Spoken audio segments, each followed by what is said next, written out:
This is Wadamaya. It's my first day in Zimbabwe, and to be honest, the beauty of Zimbabwe really shocks me.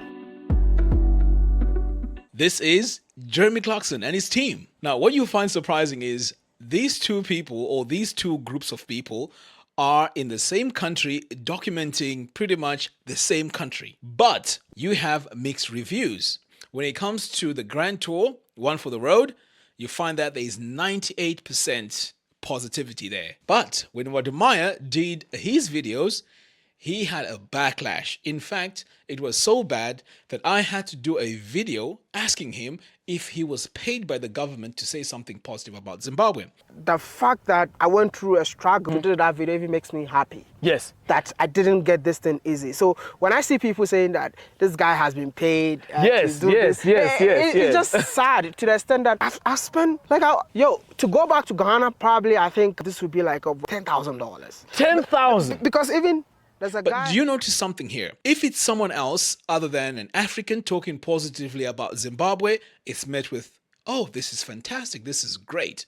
But if you're a Zimbabwean or you are an African and you want to say anything positive about Zimbabwe, you'll be attacked so much that it's unbelievable why we have this type of character. But now I want to warn you, this type of attitude comes from just the 1% of Zimbabweans who are so good at social media. They have a massive following.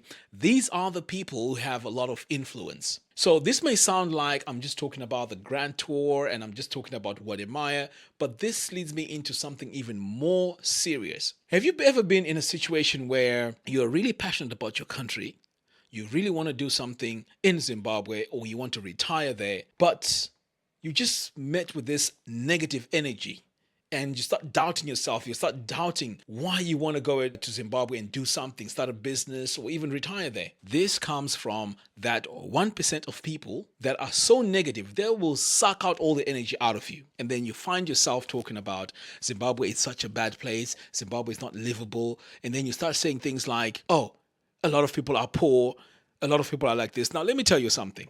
When I grew up, I didn't grow up rich. I grew up in a very working class family, very poor. And this was when the economy was good. We never had a lot of things. In fact, going to my primary school, looking at the other kids who were coming from middle class families, it really made me very uncomfortable that I didn't have a proper lunch in my lunchbox. Same thing applies with high school. And these were the times where Zimbabwe was so-called had a good economy. My question is, what's the difference now? Perhaps you're going to say, well, at that time there were jobs, there were this, but my point is there were still poor people around that time too. There's never been a situation in Zimbabwe where majority of the people were not poor, because remember, the population that is poor in Zimbabwe are mostly in the rural areas, and they are still there. So why do we now talk about Zimbabwe as if we want everyone to be middle class all of a sudden? And that is the main reason that we use for saying Zimbabwe is not livable. Oh, there's poor people in Murewa. There's poor people in Mutoko. There's poor people in Bulawayo. Yes, that's always been the case. But should that be something that's stopping us from doing whatever we need to do because there's poor people there? No. In fact, this small group of people is so negative that they are so good at spreading all this information online. And these are the sort of people that a lot of people follow. They read whatever they post. And as someone who's into media and marketing, the negative news sells. The negative news always gets a lot of attention. So the danger here is if you get used to following these people who are speaking negative about Zimbabwe, bad things about Zimbabwe, you are going to be sucked into this idea of thinking that Zimbabwe is not livable. Now, you may have the potential, the money to want to do something in Zimbabwe, but because of these people, they're going to distract you and they're going to derail your opportunity of wanting to spend your time in Zimbabwe. Now, one thing I can tell you is, even though I was born in Zimbabwe, I've never been to all these nice places that people showcase. I've never seen some of these hotels which are in the middle of the forests.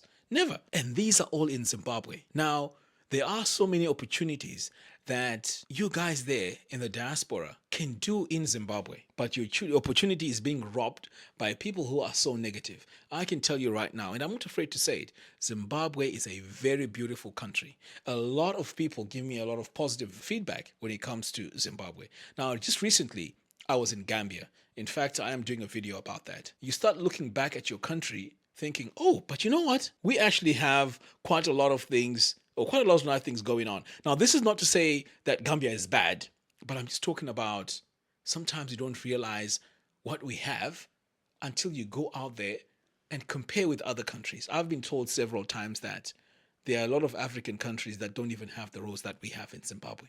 Yet, we are quick to say all these negative things about our own country. Now, there are so many opportunities in Zimbabwe that if you don't take note of that now, in 10 years' time, 5 years' time, you are going to regret, because it's going to be too late.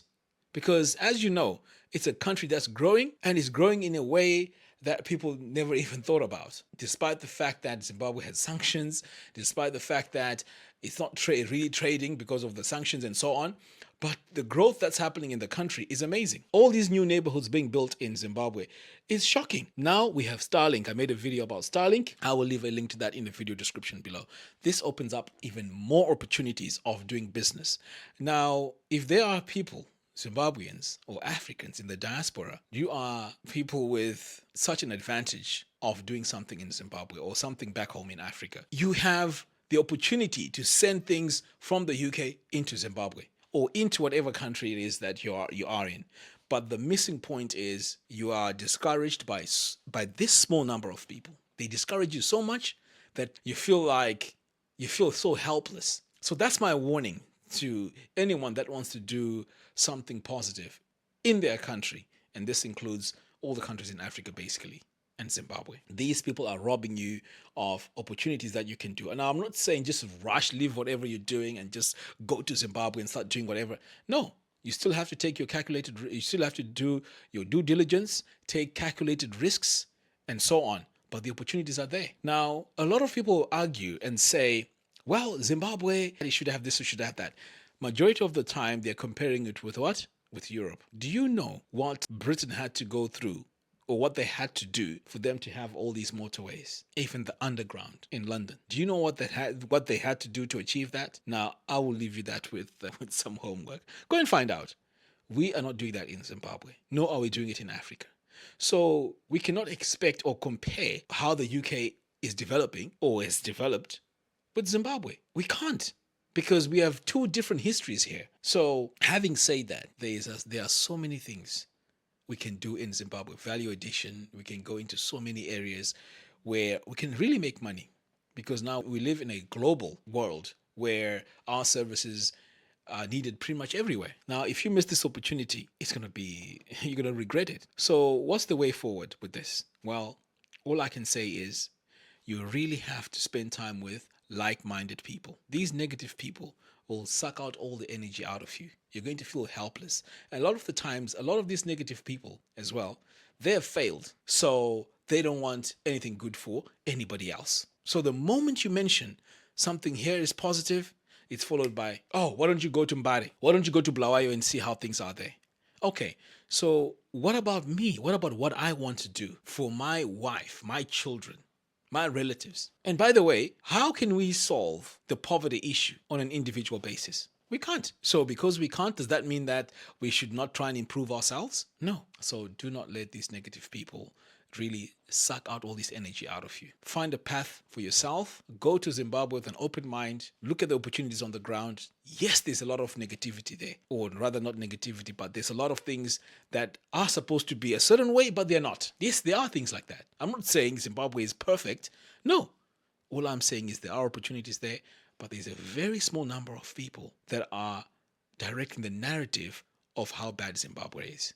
And yet, if you look at non-Zimbabweans who are traveling around Zimbabwe doing off-roading, doing tourism, they'll tell you a different story. There's quite a few channels here. Go to Ichiboots. Listen to what she says about Zimbabwe. Amazing. There's overlanding, people who just drive through Gormato and camp. They'll tell you how beautiful the country is. But when it comes to us, we can't even say how positive it is without being attacked. So this is very sad. And the message that we are sending out there is a very sad message. So I thought I'll just make this video to really make you aware that if you have something positive that you want to do, make sure you detach yourself from all these negative people. Like they say, birds of the same feather flock together. If you flock with these people, you are going to be so stressed, you're going to be depressed, you're going to feel helpless because there's nothing positive coming out of these people. So, anyway, I also have a community, and I'm hoping that no negative people will be this community. I'll link that in the video description below. Go ahead, sign up. We are going to be having a lot of positive conversations there, helping each other grow and encouraging each other and, helping each other out.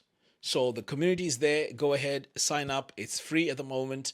So anyway, I will be making more tutorials about how to get started digitally, how to get a website up and running, how to set up your business, and so on.